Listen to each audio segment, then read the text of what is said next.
talk about now, especially given the world we live in right now, which is the post-factual world.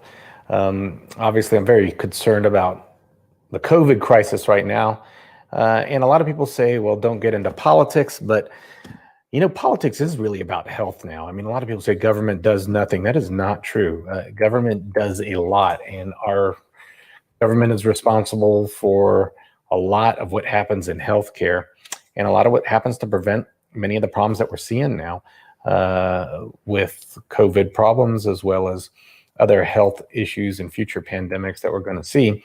I'm very concerned right now about those kind of things, but I'm really more concerned about this kind of weird world that we're in now where facts don't seem to matter. It seemed to all start from day one of the Trump administration when they said they had the most people ever at an inauguration. And they obviously didn't, but that's where we started with this fake news type idea. And now we're way into the fake news such that you could basically say anything. In fact, the key now is to say the opposite of what the truth is and yell it really loudly, and that becomes fact. I see this a lot in the carnivore movement. Carnivore movement is so bizarre to me. You've got these guys out there.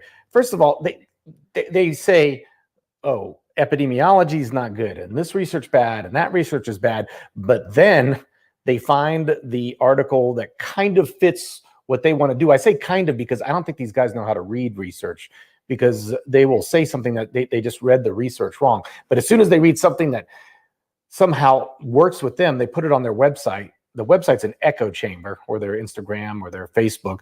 And that echo chamber, all these other people are, oh yeah, I eat steak and it makes me feel great.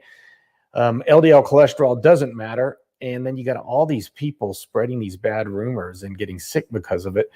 And it's all in this post-factual world where it's like, it doesn't matter what I show them.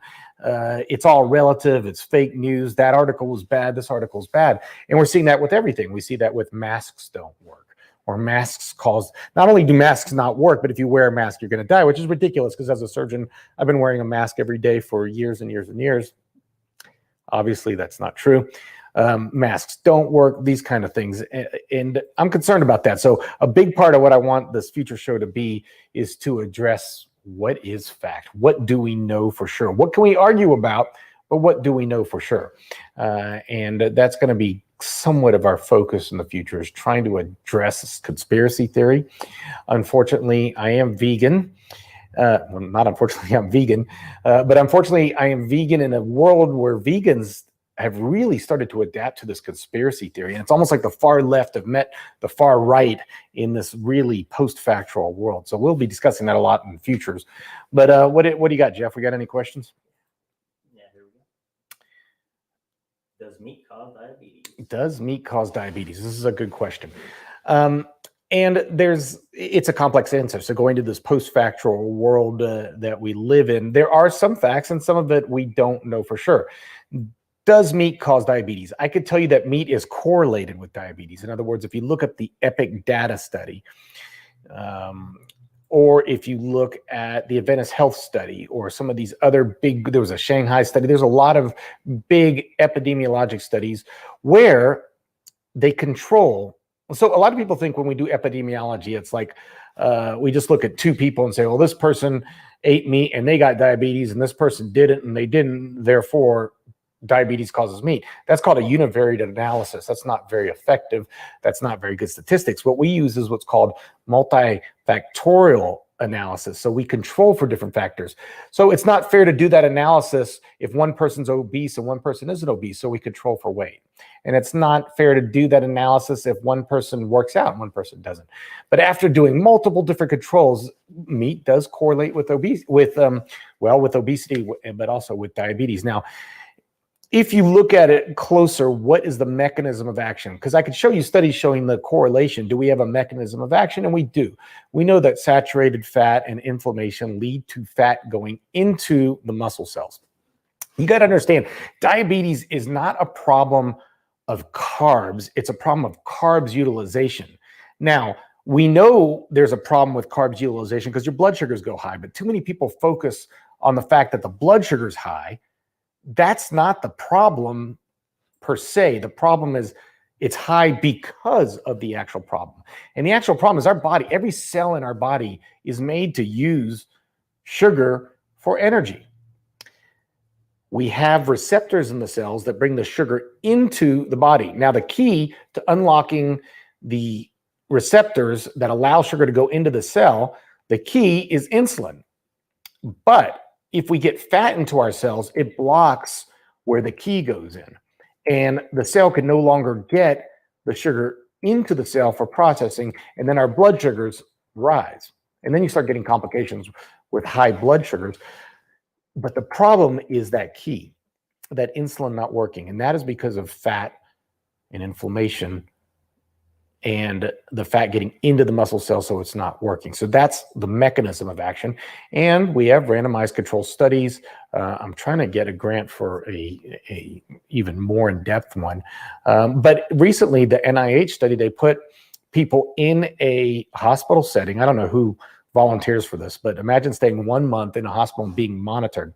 And for 2 weeks, they did a ketosis diet, and for 2 weeks, they did a plant-based diet. Now, what's interesting is in all the ketosis studies, they will always show you what's called A1C, which is a measure of what your blood sugar has been. And they show with ketosis that your blood sugar drops. And so they say, oh, we cured diabetes. But again, I told you, blood sugar is not the measure we should be looking at. We should be looking at your ability to process sugars. Because if I don't give you sugars, your sugars are going to be low, but that doesn't mean that the processing system is working. And in this NIH study, when they looked at the people, the blood sugar did drop when they were on ketosis, but their insulin resistance, they used a test called the glucose tolerance test, which is really the gold standard test. When they did the glucose tolerance test, they were actually more insulin resistant in the ketosis. Of course, this got a lot better with the plant-based diet. There's several other studies like that, and there's more to come on that. All right, we got another question here. Any thoughts on fake meat like Gardein and others? Yeah, a few thoughts on that. There was a recent study, and of course, now my mind goes blank on exactly what it was called, but they looked at and they did a study on people eating either fake meat or regular meat. And definitely the fake meat was better because it's lower in saturated fat.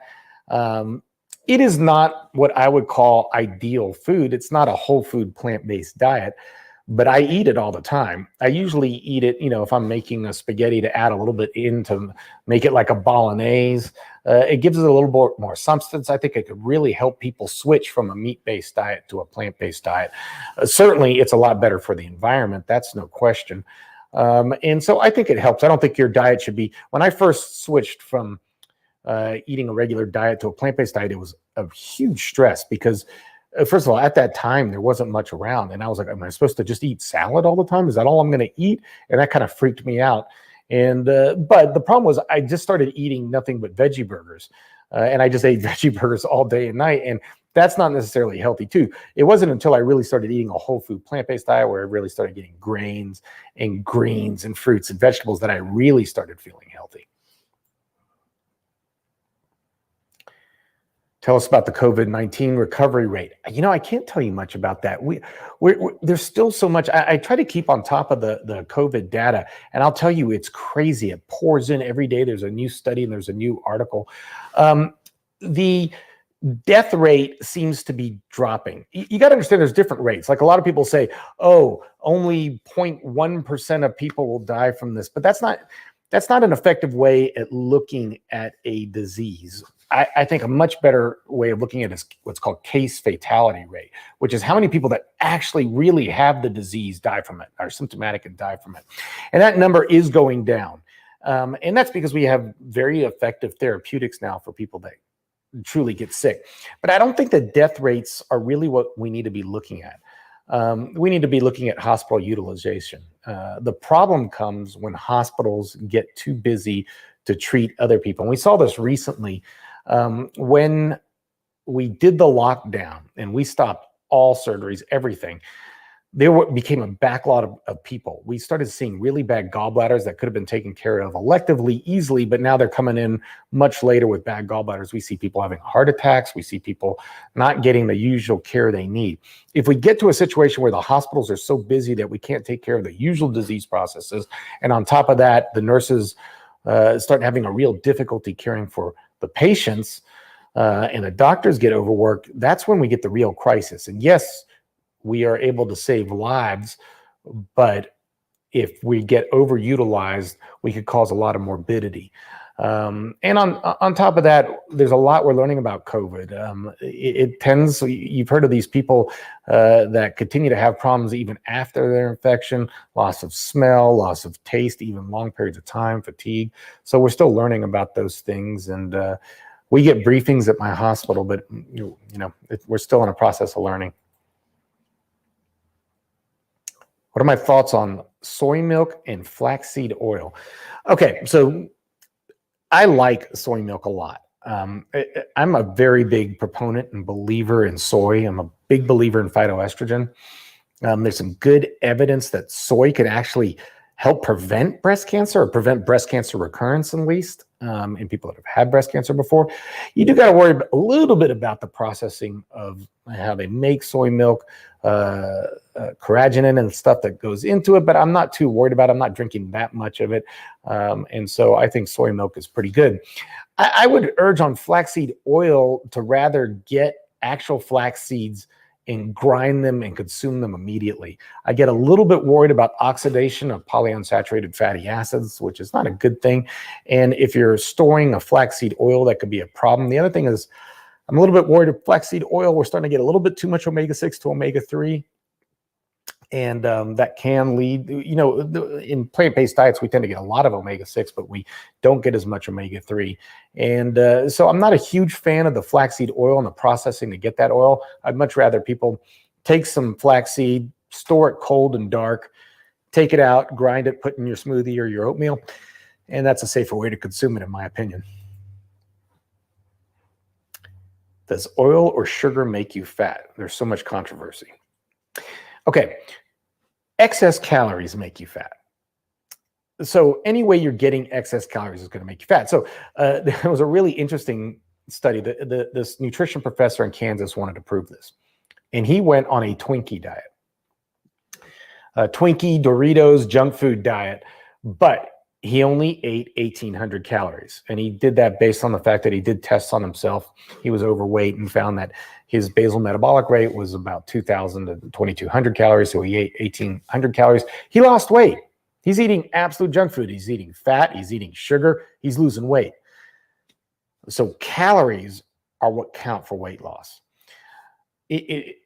Oils and fats are definitely going to contribute more to weight because they're higher calorie density. So you take an oil and you got a lot of calories per gram. A fat has 9 calories per gram, whereas a carbohydrate like sugar has 4 grams. And so obviously a fat is a higher calorie density. It's easier to get more calories in at a given time. Sadly, in America, we're never eating just sugar or just fat. It's usually sugar and fat combined, and that's why it's so bad. The other thing is, you got to understand, a lot of us have built-in insulin resistance because we're eating so much fat, and that fat's getting into our muscle cells and causing the insulin resistance. If you're insulin resistant and you eat sugar, your body doesn't turn sugar to fat. And that's a mistake that people make. If you radioactively label sugar fat, if you eat fat, it goes to fat. It's very hard to make sugar turn to fat, called de novo lipogenesis. But if you eat sugar and you are at all insulin resistant, your body has to create even more insulin in order to get that sugar into your cells. That higher level of insulin will block the breakdown of fat. And so that can lead to fat. But again, in the end, it is how many calories you're eating versus how many calories are you burning. The beauty of plant-based diet is there's just no way, because of the calorie density, because of the water and the fiber in plant foods, you're not going to overeat them. I never count calories, and I don't teach patients to count calories. I go over with them eating foods that are low in calorie density because I don't care how many apples you eat. Now, theoretically, can you eat enough apples or enough broccoli to gain weight? Theoretically, yes. Practically, no. There's just too few calories. There's about 80 calories to 100 calories in an apple. How many apples could you possibly eat? You're going to get full real quick. And that's why we talk about calorie density rather than actual calories.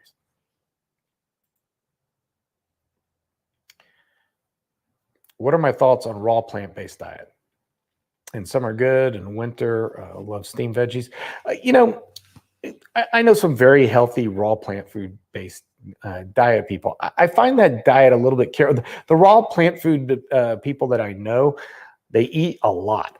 They're constantly eating, and they get all these fresh fruits, and they're constantly. I mean, this one guy I know is an athlete. I mean, he goes to like the wholesale place and gets these huge like cartons of fruit. It's very demanding. I worry a bit in people that they go on a plant-based diet and they're eating nothing but fruit and salads, and they're not getting enough grains and starches, and that could create a problem. It could create a lot of hunger. So a lot of these people on raw food diets can get very hungry because of that.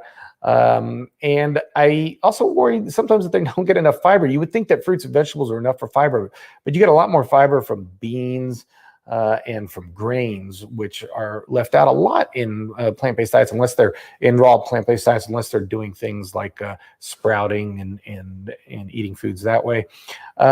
I just don't see the point. I don't see why you can't add some cooked foods. We know that some foods you get even more nutrients if they're cooked. But like I said, I know very healthy raw food plant-based diet people that do a good job with it. It just takes a little bit more effort and more work. You do have to do the supplements. A lot of people on raw plant-based diets don't do the supplements. And I have seen these online influencers who are like, they get on, they're like, oh my God, vegan diet killed me. And the vegan diet didn't kill them. It was their very, very exclusive diet where they weren't doing any supplements. They weren't getting grains. They weren't getting the proteins. And that could be an issue. Mr. Mike asks me, I recently got diagnosed with MODY. Can it be cured with a plant-based diet like type 2 diabetes? Multi-organ. I don't know what MODY is, Mr. Mike. You're going to have to message us back. That's a new one for me. I don't know MODY. Okay, I got no one here, I think. Yeah. Gastroenterologists say the cause of IBD and IBS is still unknown. I don't. This is a tough one because there's so much new research and literature. There's a lot of debate with inflammatory bowel disease as to whether inflammatory bowel disease is an autoimmune disease, whether it's an inflammatory disease, could it be a microbiome disease? Irritable bowel syndrome. Irritable bowel syndrome is a little bit weird. It's a catch-all term. So we use irritable bowel syndrome very widely. So someone could say, I'm having diarrhea all the time. Oh, you got irritable bowel syndrome. Now, they could have their irritable bowel syndrome because they're lactose intolerant, or they could have irritable bowel syndrome because they've got SIBO, which is small intestinal bacterial overgrowth. So there's multiple different diseases that might be causing irritable bowel syndrome. Now, my thought is microbiome is very important. We know that the microbiome of a lot of human beings now actually creates a situation where they have overgrowth of bad bacteria. And that bad bacteria could limit the production of butyrate, which is really important for the cells of the lining of the intestines to create a mucus layer and to create tight gap junctions so the cells are together and they don't allow leaking of things into the blood. There's also this idea that some of these bacteria might be recognized as foreign to the body, which may actually start an inflammatory reaction. So it's a kind of a complex area, but I'll tell you this. As far as inflammatory bowel disease, ulcerative colitis, Crohn's, there's been several good studies that have shown that people in remission do extremely well at preventing having a flare if they're on a plant-based diet. There was a great study in Australia that looked at this. Now, you got to understand, if you actually are having a flare, you've got a stricture, you may need a surgery. You may still need the medications that help cure the flare and prevent recurrence. Another thing I worry about people following plant-based diets and this kind of idea, this magical thinking that the plant-based diet is going to cure everything, and that is not necessarily true all the time. And you do still need to do medications at times. For SIBO, I use medications for SIBO. I put people on a medication called Xifaxan. Xifaxan it's basically, I'd use Xifaxan and neomycin.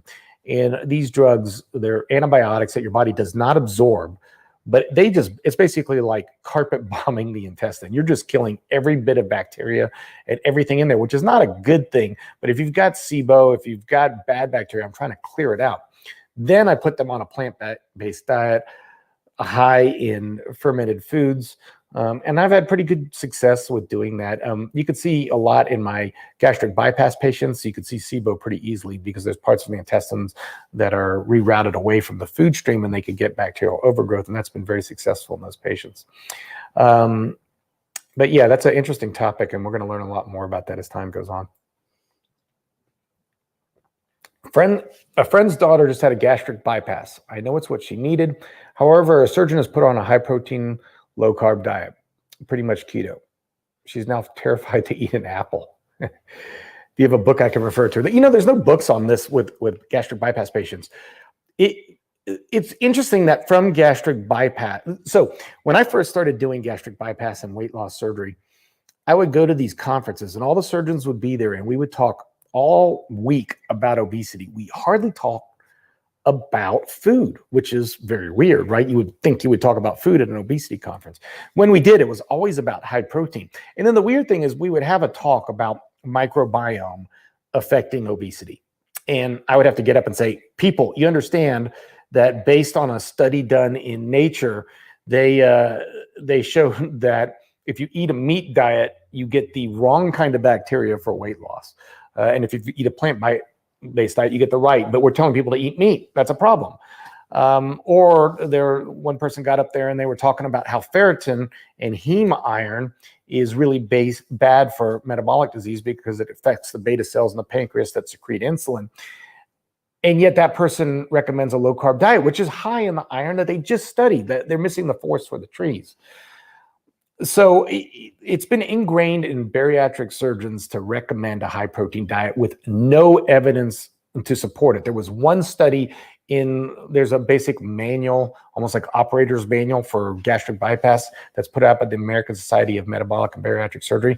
And that one article showed that people that did higher protein did better. But the reason they did it better is they were basically more compliant to their surgeon's requests.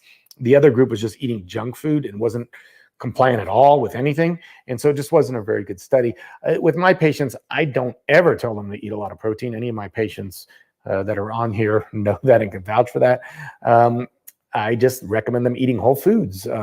Whole foods are exactly what they should be eating. They do a lot better as a tertiary referral. So people send me people that have had weight loss surgery and have had failures.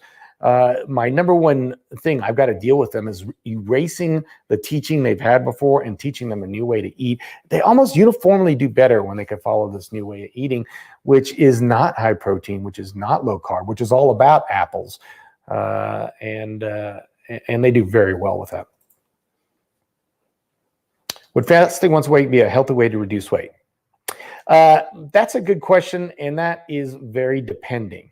There is one method of intermittent fasting, which is fasting 2 days a week. And a lot of times during that fasting, they're not truly fasting. They're eating a 500-calorie diet for those 2 days, and the other days they eat normally. And if you look at the week, in the end, you tend to end up eating less calories, and so you can lose weight that way. Though a lot of people do that fasting not really as a weight loss technique. However, I've seen this go very, very wrong in some people. And it tends to go very, very wrong when people are doing it and they have any kind of eating disorder, because it could really, I think, stimulate eating disorders quite badly. It hasn't been well studied yet if fasting affects people with eating disorders, but I would be very worried about it. I tend to use with my patients something called time-restricted eating. Time-restricted eating basically looks at circadian rhythms. And it does turn out, we talked about how calories are what cause weight gain. It does turn out that the same calorie you eat in the morning is not the same calorie you eat in the evening. Our bodies respond to these calories differently, whether it's morning or whether it's evening. And so I tend to have my patients, first of all, you got to eat somewhat intuitively. Don't eat when you're not hungry. I tend to tell them to eat over a 10-hour window. A lot of the intermittent fasting people use an 8-hour window. I tend to use a 10-hour window. I don't want my patients getting too hungry. Typically, people aren't that hungry in the morning, and so they tend to, I tell them just don't eat in the morning, have a cup of coffee, maybe start breakfast at 10. But I don't want them to wait necessarily till 12 because then I found that they've overeaten at that time. I don't want them starving hungry. So typically they'll eat at 10. Since 10 is their first meal, I like them, if possible, to be finished by 8 o'clock at night. And a little bit earlier if possible, and then eat at very scheduled same times. What I don't want is grazing during the day, so we establish very set times of eating. I tend to find that works a little bit better than these intermittent fasting protocols, but of course there are a lot of people that claim huge success with the intermittent fasting, but in an obesity practice, when I've tried it, it just hasn't worked as well. 3 top reasons to go plant-based. Okay, so let's differentiate plant-based versus vegan. 3 top reasons to go vegan, in my opinion, are the environment. Clearly, we are the vast majority of our agriculture, which is really agriculture is taking over our land mass and causing mass extinctions. Burning down of the Amazon has a lot to do with creating grazing for the animals. The animals produce a enormous amount of waste. These waste goes into these waste lakes that then seep into our ground and end up in our water supply. They cause dead zones, and I could go on and on about this. Obviously, there's the CO2 and the methane with animals. So that's number 1. Number 2 for vegan is just the ethics of it. I don't know if you've ever seen what happens in what's called a CAFO, which is a controlled agricultural feeding operation, but where as we sit here talking, millions upon millions of animals are in disgust. These are animals you would pet and hug and love, and they're in the most disgusting, awful situations as we speak. They're shivering, they're shaking, they're scared, and it's depressing that we use them like this. And then for health. Now, if we're looking at health reasons, 3 top reasons to go plant-based. Now, when I look at plant-based for health reasons, for me, if you're going plant-based for health reasons, you might eat meat once in a while. Plant-based, right? It's the base of your meal. So there's diets like the DASH diet or the Mediterranean diet. The base of those diets are plants. And the benefit of that is increased antioxidants, increased fiber, better microbiome, better insulin sensitivity, less atherosclerosis, possibly less Alzheimer's and dementia. That's debatable. Just an overall better health, I think, is the reason to go plant-based. And I think there is a significant amount of literature now to support that claim. Should people overweight follow a leaky gut anti-inflammatory diet? I don't really know anymore what a leaky gut anti-inflammatory diet is. There's a lot of people, there's a lot of doctors now that are doing this thing called functional medicine, which is eerily on the verge of snake oil, although I know some functional medicine doctors that are absolutely fantastic and do really good recommendations. Again, I want evidence-based behind what I recommend. I don't really know what an anti-leaky gut diet and anti-inflammatory diet is. Now, I will tell you from a literature perspective, from a true science perspective, they did create an anti-inflammatory diet using what's called the Dietary Inflammatory Index. And you could look up the Dietary Inflammatory Index online and see multiple papers using this Dietary Inflammatory Index. And if you eat the foods that cause the least inflammation, hint, plants, and you don't eat the food that causes the most inflammation, hint, meat, dairy, then you do tend to have better results. And so there's been multiple studies looking at the anti-inflammatory diet. Now, will that help people that are overweight? Yes, obviously. There's definitely some correlation between inflammation and weight, but also the foods that combat inflammation are also the foods that are going to fill you up with less calories. They're the lower calorie index foods, and so they're going to help you lose weight. All right, so Jason asks, acute versus chronic increase in IGF-1 from resistance training and high protein intake. Do you think there's an issue amongst healthy weight individuals, resistance training and taking high protein diets of the 1.6 to 2.2? Excellent question, Jason. Excellent question. a topic I think about a lot, a topic I read about a lot, a topic I can't give you a direct answer on, I could give you theory on. We know that IGF-1 is associated with cancer. We know that mTOR is associated with aging. There's been a lot of studies on this.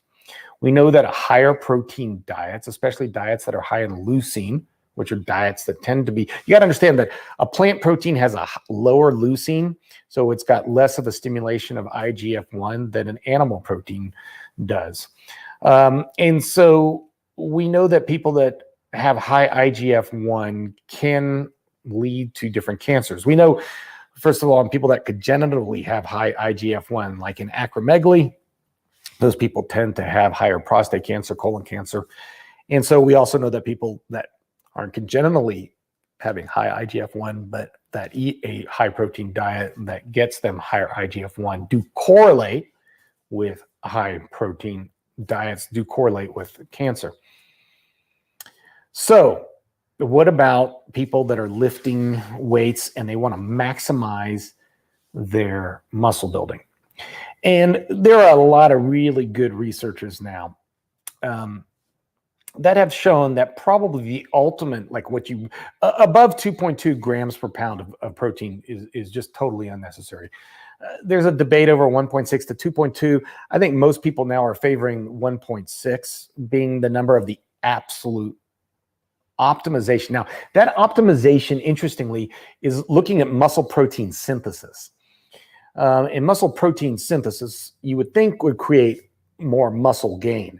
Now, I wrote a lot about this in my response to Lane Norton's critique of What the Health. So if you go to proteinaholic.com, there's a response that I have to Lane Norton where I kind of question whether looking just strictly at muscle protein synthesis is what we should be doing. Because when you actually look at muscle growth with different proteins, 1.6 may not do much better than 1.2 or even lower. And it really depends what your population is. Are you looking at elderly people that are just trying to not get sarcopenia, or are you looking at a 25-year-old looking to compete in the Olympics?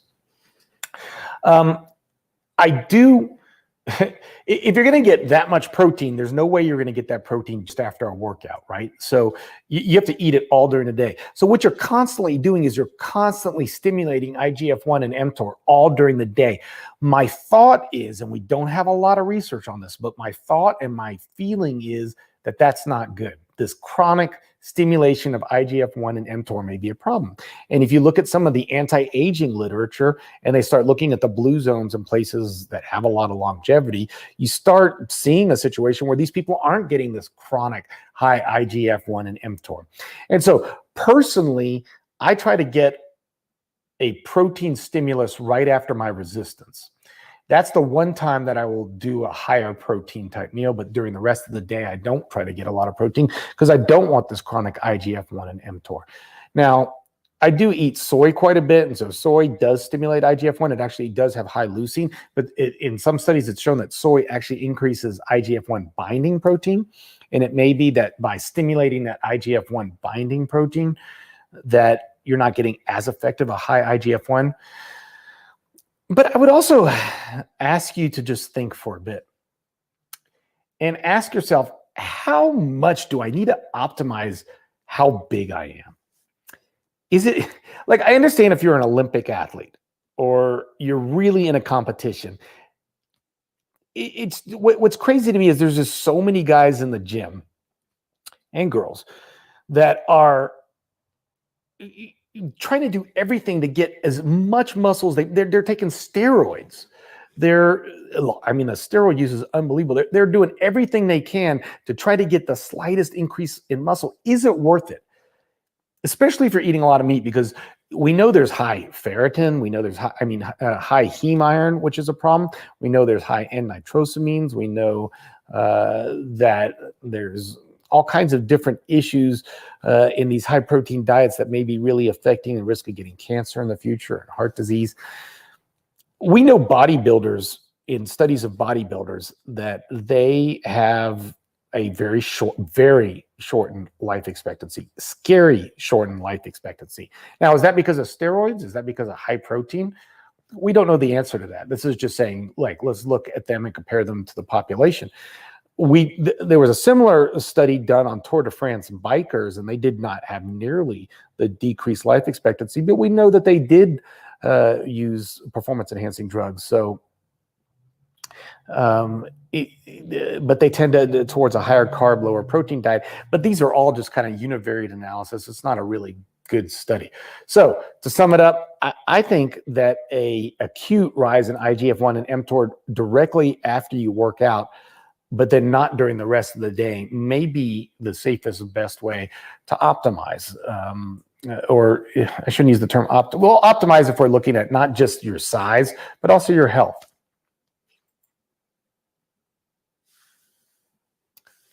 What is your recommendation for prostate cancer?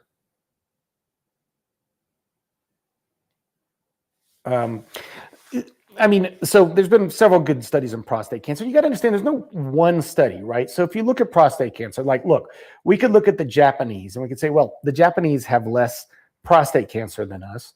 Is it because their diet's different? That's a univariate analysis. So we got to look at something else, because it could be that they have less prostate cancer because they test less. Turns out they test just as much. But if you take a Japanese person and they move to America, they get the same rate of prostate cancer as we do. So it doesn't tend to be just in genetics. There tends to be something else. Now, the Harvard Health Study looked at people with prostate cancer, and this goes back to IGF-1. We have found that IGF-1 is if you look at people with acromegaly, congenital high IGF-1, they tend to get a high rate of prostate cancer. And in fact, in people that have high IGF-1, they tend to get prostate cancer.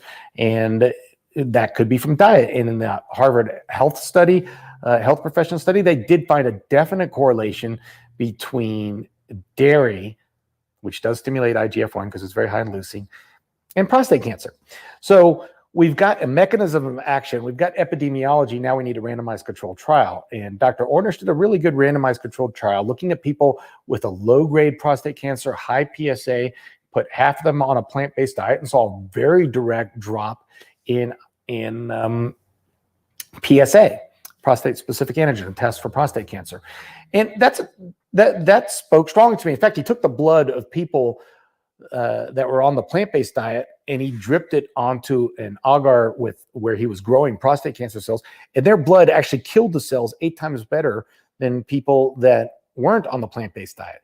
So the plant-based diet was stimulating the natural killer cells to kill the prostate cancer cells in ways that are beyond me right now, but they show multiple effects on different genes. And one of those genes is obviously controlling for this prostate cancer. But to sum it up, yeah, I think a plant-based diet is a fantastic thing for prostate cancer. Is there truth to sugar consumption having an effect on cancer? There may be. It's called the Warburg effect. It seems to work more in theory than in practice. This idea that cancer cells have to have sugar to eat. Cancer cells also have to have methionine. Methionine is very high in animal products, especially eggs and dairy. And so I think a low methionine, a lower sugar diet would be helpful. What do I recommend for vegans with low iron? There's lots of foods with iron. In fact, interestingly, vegans will tend to have a little bit lower iron, but it tends to be probably protective. Having a high iron, if I just take someone and have them go and donate blood so we could draw iron off of them, they immediately become more insulin sensitive because iron actually affects what are called the beta cells of the pancreas's ability to secrete insulin. So having a little bit of low iron is probably okay. Now, it depends on whether or not that low iron is actually affecting you. Are you anemic? Are you feeling fatigue and weakness? And if that's the case, there are iron supplements. With my patients, I tend to use ferrous gluconate with a vitamin C because vitamin C helps you absorb iron. But beans, grains, wheat germ, these kind of things are very high in iron, especially lentils and beans. I find beans to be really well tolerated by people for developing that are having anemia and upping their iron levels. I've been having trouble getting enough zinc. A lot of times when these are issues, again, beans, nuts, seeds, things like that will have zinc. I find it's okay to supplement when you're really having problems. I think people tend to want to do everything naturally, and I understand this idea of we want to do things naturally. But let's talk about naturally for a second, because there's a lot online. Like, I want to eat naturally. And this goes back to this paleo diet. Like, I want to be paleo man. I want to eat what paleo man ate, because that is the original diet that we evolved to eat. Okay. Understand evolution and natural selection. Natural selection is trying to get people healthy enough to survive to an age of procreation. After that, natural selection doesn't give a damn about you. Natural selection doesn't care about you living to 80 and seeing your grandkids get married. Natural selection doesn't care about that. And so what we're trying to do is not eat what paleo man ate. We're trying to eat the ultimate best things for our body so that we could actually way outlive what natural selection cared about. And sometimes you got to use supplements with that. I take a B12 supplement. I take vitamin D. I take omega-3. And I recommend that to people, and that's what I take based on my review of the literature. Thought on vegan protein powders for gym gains. It goes back to what I was talking about before. I will use a protein powder directly after a workout to stimulate my IGF-1 and mTOR in order to maximize my muscle protein synthesis directly after the stimulus of exercising, but I don't do it any other time in the day. I worry about, like I said, an animal protein has higher leucine, so it's going to stimulate IGF-1 more. A lot of these plant-based protein powders are now supplementing branched chain amino acids, including leucine, so that you get more muscle protein synthesis. But does that then work against the whole plant-based diet to begin with? There's other factors, right? Antioxidants and fiber and things like that, and genetics. But I do worry that that's an issue. I'm not a big fan of protein powders because partly I just don't think they're that necessary. So I will do it occasionally after a workout, but at no other times. Here's what Modi is, and he wanted to know if veganism would help. Oh, maturity onset diabetes of the young. That's a new term for me on that. Look, it's interesting because we were doing a study on, and the Mastering Diabetes guys are great. I really would recommend you look at the Mastering Diabetes website. And I was working with them on creating a actual protocol for study. But it doesn't matter whether you have type 1 diabetes or type 2, or if this is a mature onset or a juvenile onset. In type 1 diabetes, you're not producing insulin, so your beta cells have shut down. So you have to take shots of insulin. But what we have found in type 1 diabetics is over time, they have to give themselves more and more insulin in order to get the same control of blood sugars. And the reason that they're giving themselves more and more insulin is they're now getting insulin resistance, and they could actually get type 2 diabetes on top of type 1 diabetes. And a plant-based diet, again, plant-based, you don't have to be vegan, but a plant-based diet with lower saturated fat is going to help all forms of diabetes. You have to know whether or not, to understand whether or not there's a possibility of cure, you got to understand and know whether or not your beta cells, the cells that produce insulin, still work. And so there's a test you could do, which is measure C-peptide.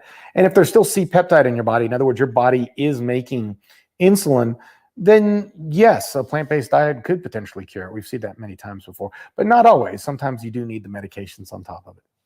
Here's a long one. Okay. Any ideas on how to lower the need to eat the amount of calories in a whole plant-based diet? I need to eat 3,000 to 4,000 calories a day to feel full and not hungry, despite not exercising. Okay. I'm going to answer this in a very long format. And I don't know, how are we doing on time, Jeff? How long have we been going? 45 minutes. Okay. Long answer here. Let's talk about obesity. You have got to understand that we are all different. And there are some people where 4,000 calories is what they need to eat to get full. And some people, 2,000 calories and 1,500. We all have that friend who's never hungry. And then we've got those friends that, oh my God, I can't stop being hungry. Now, a plant-based diet works really well because, like I said before, it's low calorie density. So it's unlikely that you're going to eat enough to really gain weight. But sometimes that's not the case. Now, I will tell you, starches are important. Starches tend to be, it's almost going to sound like I'm going against myself. They're a little bit more calorie dense than the vegetables. And you'll say, oh, well, then I don't want to eat starches because they are more calorie dense. But they're very good at satiety, especially beans. So something like a beans and rice, or I take a baked potato and put beans on it. There was one study where Dr. Holt did a study where he fed people different foods and he came up with a satiety score. And potatoes were off the chart. They were excellent for satiety. So I have my patients do a baked potato, mash it up, put black beans, a little avocado, some salsa, and hold on, sorry, Instagram messing up there. Getting a call from my daughter during Instagram. And I mash it up. And that tends to do really good satiety, not just with that meal, but with next meal. So a lot of times when you do studies with satiety, you look at the next meal, not just the meal you're eating. And so I do incorporate that. That does slow it down. But let's get back to, why are people obese? Why does one person have an issue wanting to eat more and another person doesn't? And it really goes down to genetics. Back to evolution. When we evolved, it was in times of feast or famine. And it became a genetic, basically, benefit or advantage to want to eat a lot. Because if you could eat a lot when food was around, you were more likely to survive a really cold winter. That now works against you, right? Because now you want to eat a lot. And, food scientists have got some really great, foods that fit right to exactly what you want to eat, which is high calorie foods. And so that could be a real problem. So people that have that kind of a genetic disposition are going to go that way. And we have mapped out some genes that are definitely associated with obesity, but it goes even beyond that. If you just look at twin studies, like they did twin studies where they separated identical twins at birth, not on purpose, but they were adopted into two different families. And they had fraternal twins that were separated at birth into two different families. And when you looked at it, it didn't really matter what the family was eating. Identical twins, if one was obese, the other one was obese. And in fact, in these genetic studies, weight tends to be the most inherited gene we have, on par with height, but more than hair color and eye color and things like that. And when you do, they've done these great functional MRI studies of the brain. And what they did is they've taken people that suffer with obesity and they show them food, or they take a person who has a normal weight and they show them food, and there's a total different reaction in the brain. Someone who suffers with obesity might be much more driven to want to eat that food than someone at a normal weight. And this is really in the brain function. In fact, if you look at the arcuate nucleus of the brain, and you look at dopamine receptors. Dopamine is like our pleasure center, right? Like if you get dopamine stimulation, you get satisfied. In people that suffer with obesity, we found that they have very few dopamine receptors, on par with like a cocaine addict. So it goes into this whole idea of like addiction is all of one form. It's this lack of dopamine. And whether you're using cocaine or alcohol or food to try to get that stimulation, some people need more of those different things in order to get that stimulation because they've got lower dopamine receptors. Is that genetic, or is it down regulation from using it? I don't know the answer to that. There's so many factors that affect obesity. There's genetics, there's epigenetics, what mom ate while you were in utero. So back to the person who says he has to eat 4,000 calories in order to feel full. That's an issue. And you may need to really look at something beyond that. We can do everything we can with diet. There are medications now that do help control some of these things. There's a medication called phentermine that does kind of, it's almost like an upper, but it does have a little bit of the norepi stimulation that does go to dopamine.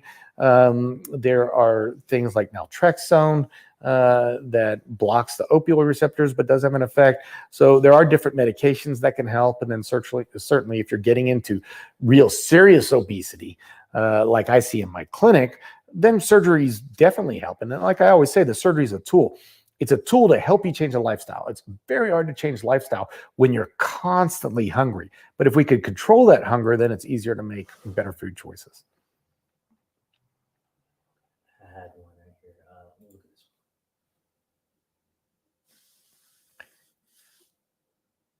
my best recommendation for anti-inflammatory benefits, I mean, having anti-inflammatory benefits helps on a lot of things. I mean, we know that Recommendations like yeah. So I mean, what to eat for inflammation? First of all, why inflammation? We know that inflammation may play a role in getting this fat into the muscle cells that causes insulin resistance, that starts the whole metabolic disease process. We know that inflammation can create problems on the endothelial level, which can be the starting point to where we start getting atherogenesis, where we start getting plaque development at the vessel level. We know that inflammation may set off genes that lead to cancer. So controlling inflammation is really important. Again, they've done these studies where if you eat, for instance, they did a randomized controlled trial where they fed people water, a glucose drink, orange juice, and cream. The orange juice had more inflammation than the water. Obviously, that is because anytime you're eating any kind of food, you do get what's called reactive oxygen species. There's an inflammatory effect just of eating. Now, the orange juice did better than the sugar drink because orange juice has antioxidants in it, vitamin C, etc. And then the worst was the cream. Now, why the cream? We know that fatty foods have in them what are called lipopolysaccharides. You can pasteurize milk and kill off the bacteria. But when you kill off the bacteria, that can leave what's called the endotoxin. And that endotoxin, if it's absorbed, could cause an inflammatory reaction. Now, we could get that endotoxin from our own bacteria that's in our cells. We could get it because we drink milk and that endotoxin gets into our cells, or cream in this situation. How does it get into the cells? Well, it may be that a high-fat diet, it could be the saturated fats open up the gap junctions. There's been thought that possibly glyphosate does it, which is a pesticide, though that's hard to say for sure. We do know that people that eat a predominantly meat diet with low fiber don't produce that butyrate I talked about. Without that butyrate, that butyrate goes to feed the enterocytes, the cells that line your intestine, and if they're not getting fed, that they can create gap junctions where the lipopolysaccharide endotoxin gets into the cells. But regardless, I definitely feel that a plant-based diet is less inflammatory than a meat-based diet. Not that you could never eat meat at all from an inflammation standpoint. And certainly there's other things we can look at, omega-3 to omega-6. Now, what about hunted meat? Hunted meat's going to have less inflammation than regular meat. Why is that? It's got lower saturated fat. It's got higher omega-3 levels. And so that's going to create even less inflammation than a farmed meat, which is farmed to be extremely fatty, much higher saturated fat, and probably more infections and bacterial problems. Okay, how do you get someone to gain weight on a whole food plant-based diet? That's a good question. And again, it's to do the opposite of what I tell my patients to do. So I tell my patients to avoid oils because oils are calorie dense. So you want a lot more oil on food. Put olive oil on your food everywhere. Eat nut butters. Nut butters are a great way to increase because they go down really easy. People like them a lot. You really need to add a lot of the starches now. Now, the starches do make you feel full, but they are going to give you a little bit more calories per each meal that you do. And then doing shakes, smoothies. I tell my patients never do liquid calories because liquid calories go in too easily. They're already broken down, etc. These protein powders are broken down proteins. It's a lot easier for the body to absorb it, make the body work at absorbing it. So don't use liquids. Now, it's going to be the opposite if you need to gain weight. Then I'm going to tell you, do the liquid shakes and things like that where you can get easy access to calories. Okay, I have somebody here who looks like they might be ready for a live stream. We're trying to do a live stream here so we can get some people Bonnie, on. So let's see Bonnie. See if we could bring Bonnie up and see what it looks like when we get the video. Test. Hey, Bonnie, how are you? The question is, can you hear her? Hey, how you doing, Mr. Garth? It works. We can hear Bonnie. I How was you doing, gonna Bonnie? ask you a question. Good, Yes, how ma'am. you doing? Excellent. My son is overweight, and I was trying to get him some help with it. He is obese, about 350 pounds. And he really needs help. And you're the only one I've been following. And I trust that will do the job. So, any tips that Yeah. you have that Yeah. So, I mean, obviously, when you get 350, and I don't know the height, but in general, 350 is going to put you in a morbid obese range. And morbid obesity is a serious problem. And it is, I don't care how many influencers there are online that tell you this diet or that diet. We're looking at what is going to help him long term. And it's really hard to get long-term success with diets. It's just very difficult. Now, what I would say is there are great, you really should see an obesity doctor. So an obesity doctor could work on some of these things we talked about before, medications to help with hunger, plant-based diet, exercise, 10,000 steps every day, very important. Circadian rhythm eating, not eating at night, very set meal times. All of these things are important. I do find a lot of patients will still struggle, and that's when we use surgery as a tool. And so there's the sleeve gastrectomy and the gastric bypass, both exceedingly, there's nothing that comes even close to these surgeries. Medicaid pays for these, Medicare pays for them. Most insurance companies now pay for it because they recognize the benefit. So the thing to do would be to look up a center of excellence. You want to go to a center of excellence. So if you go to the American College of Surgery or the American Society of Metabolic and Bariatric Surgery, if you go to their websites and look up bariatric surgeons in your area, you'll find someone that he could go and visit. Most bariatric surgeons now have dietitians. They've got medical doctors that could help if he doesn't want surgery. And then they could offer you that surgical option if you need it. All right. All right. Good luck with them. Well, thank you so much for your time. Sure. I wish you the best. Take care. All right. So in the future, we'll be able to do more of those. And yeah, somebody was asking about debates. And yeah, we'll do debates in the future where we could bring people on. People like to debate with me in the comment section. So now you'll be able to debate with me live. Say it to my face.